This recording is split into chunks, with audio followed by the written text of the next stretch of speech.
والذين يتوفون منكم ويذرون أزواجا وصية لأزواجهم متاعا إلى الحول غير إخراج فإن خرجن فلا جناح عليكم فيما فعلن في أنفسهن من معروف والله عزيز حكيم.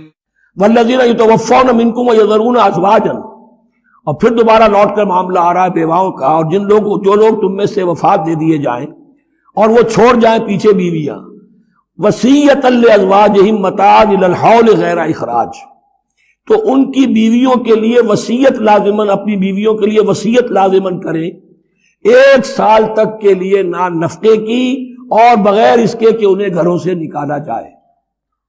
اب یوں سمجھئے اس کو، ایک شخص فوت ہوا ہے، 4 بیویاں ہیں، ایک کے ہاں اولاد تھی، بیٹا تو اسی کا ہے، باقی 3 تو اس کی جو ہیں سوتیلی مائیں ہیں.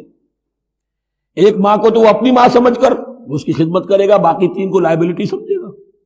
تو فرمایا ایسا نہ ہو کہ فوراً نکال دو کہ جاؤ اپنا راستہ لو، جس سے تمہاری شادی تھی وہ گیا. 1 سال کے لیے انہیں گھر سے نہ نکالا جائے اور ان کا دان نفقہ دیا جائے. لیکن یہ بھی اصل میں تھا وصیت کا، جب یہ جو قانون آئے گا وراثت کا تو اس سے پہلے کے لیے، جیسے کہ والدین کے لیے کہا گیا تھا وصیت کرو، ایسے بیویوں کے لیے بھی کرو. جب ان کا حق آ گیا، اس لیے کہ شوہر مر گیا ہے تو بیوی کا حق ہے اس کی وراثت میں، بیوی مر گئی ہے شوہر کا حق ہے اس کی وراثت میں، تو وہ تو وراثت کے اندر حق معین ہو گیا، تو اب یہ وصیت کی ضرورت نہیں. اور اسی طرح 1 سال کا نفقہ نہیں ہے، اب نفقہ جو ہے وہ صرف عدت کے دوران کا ہے، جو ہم اس سے پہلے پڑھ چکے ہیں.